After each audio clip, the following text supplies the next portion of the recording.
Alright, hello everyone and welcome back to my Fallout 4 Mod Spotlight series, where today we are having a look at the Little Boom mod, which is being made by user Warmock. And what this glorious little piece of work looks to add into the game is several fun new explosive devices, or you know, grenades if you want to put it that way. And they are fun, because I mean, come on, who doesn't like having new exciting ways to make people go boom?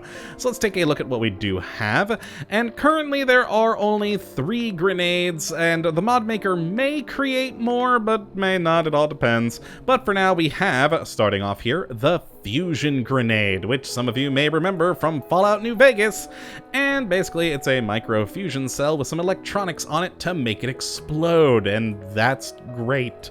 And it'll do so with 150 energy damage and 75 radiation damage. All in all, a good and useful grenade. As for its particle effect, it's pretty much the same. Well, actually, it is the same thing as like the plasma grenade and ones like that, but it has more of a yellowish orange color to it, which I find quite nice. I like that color scheme for the particle effect. Otherwise, I mean, it's the same particle effect that. Now, the next one we have is the improved baseball grenade, as of course we already do have in the game the standard baseball grenade, but what this one will do is it'll explode with a bit more damage at 202, but it'll do it in a smaller blast radius. But because of all that more damage in a smaller radius, it has a higher likelihood of knocking enemies over that it, of course, doesn't kill. So it's kind of like a lethal stun grenade, and that is a good thing. And the final grenade we have here is the tin grenade, and I gotta be honest, even though it is the lowest of all the damaging of the grenades here, at 116, it's my favorite, simply because this is a post-apocalyptic wasteland here in Fallout, and it just makes sense that someone would think to themselves, hey, what if I pop a lot of explosives into a tin can and light it with a fuse? Bam, there you go, you got a grenade. And it just makes sense to me. Why don't we have this now? in the game. And so yeah, it's an interesting grenade, and again, even though it doesn't do as much damage, it's very easy to build, so you can get your hands on loads of them and just chuck them without a care in the world. It is quite freeing.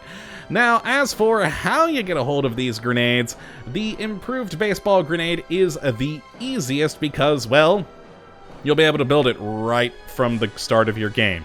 You'll have the knowledge right away, because basically it's a baseball grenade with a couple of extra bits, and then you have an improved baseball grenade, so not too hard. The tin grenade is a bit more complicated because you actually have to find one in the world, and then when you do, you'll have a little UI that pops up basically telling you that, hey, you've had an epiphany. Why don't you try and put explosives in a tin can and light it with a fuse? Genius! And then you can make them at a crafting station, or a chemistry station rather. And it's that simple. Now you'll find the tin grenades mostly on raiders because, well, it's a low-tech explosive and the raiders are the lowest tech of the groups in the wasteland. So you'll find it mostly on them, but also scattered around the rest of the Commonwealth pretty easily. And finally, the fusion grenade. This one you actually have to find specific plans of how to build them. It's not too difficult though, because you'll find those plans at a gunner outpost just east of Sunshine Tidings Co-op. It's that little outpost they have on the overpass right around this area. You'll find it in one of their shacks. They basically have a little set of instructions there about how to build it, and a couple on the table for their test purposes, and then you too will be able to build fusion grenades. Now let's go over to a chemistry station to actually take a look at these things, and they are all in the grenade category.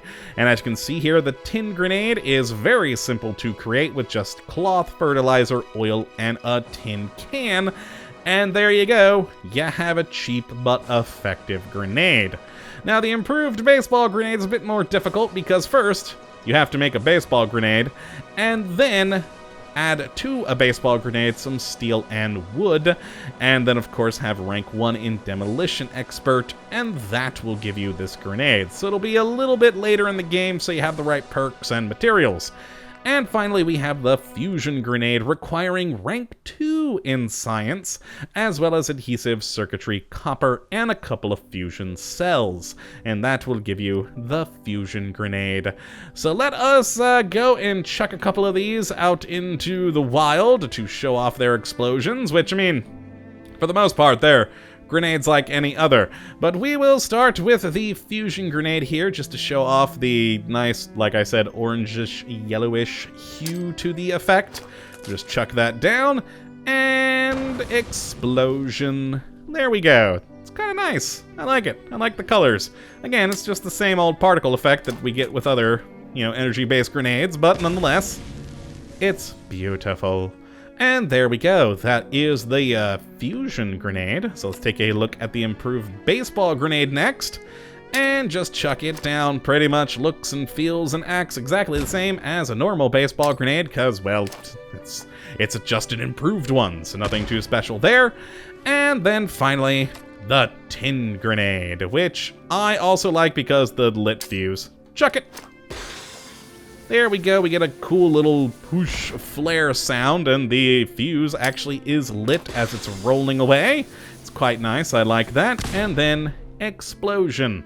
Now you will notice something in here that's a bit strange, in that even though I've selected the Tin Grenade, it still shows Fusion Grenade selected here as well.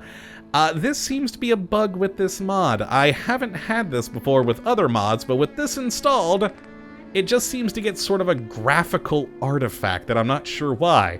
I am still using the Tin Grenade, but it shows the Fusion Grenade as being selected as well. So sometimes you just have to kind of click on and off from whatever you're trying to use just to make sure it is, in fact, the one you're wanting to use. So a little bit strange. Hopefully that gets fixed in a patch in the future, but it certainly doesn't negate the usefulness. It just means you may have to click in your inventory 1 or 2 more times. So let's go and test these out on Randy and Will over here, and we're going to use the Tin Can Grenade on Will, and I haven't decided what to use on Randy yet, but hopefully I actually kill Will here with this. I mean, it is a lower power grenade, but explosion! Oh, its fuse was a bit too long. He was able to run away. I was afraid of that. Oh, he's gonna piss off Randy. Oh, it's all gone to hell. Just chuck a grenade wildly out in the open. All right, he's right on me. Sacrifice myself. There we go. That got him a bit and didn't hurt me too bad. So take this, Will. No, come back, come back, come back. I need you to stand where I am. And there we go. I love the fuse. I really do. It's entertaining. Ouch. But we got him. We'll probably never see Randy again, on the other hand. Ah, Randy. Why must you always run? You should just accept your fate and get exploded. But yeah, that is the Little Boom mod. It's an entertaining little pack of grenades. Not exactly, the biggest list of things, but they are all entertaining and have their uses. Again, I really like the Tin Grenade just because it is something that seems like it should be in this world already. It's just entertaining to me. It's explosives in a tin can. And of course, the Fusion Grenade is always entertaining and bringing back a little bit of Fallout New Vegas into the world, but adding in a little bit of radiation damage in there, it is quite good. But yeah, that is really it for this mod. If you'd like to check it out for yourself, you can have a look at the link in the description, as per usual. But that is going to be it for today, my friends. I hope you all have enjoyed, and of course that you do come back for the next episode, when hopefully we'll be looking at yet another wonderful mod. But until that time, thank you for watching, and as always, have a good one!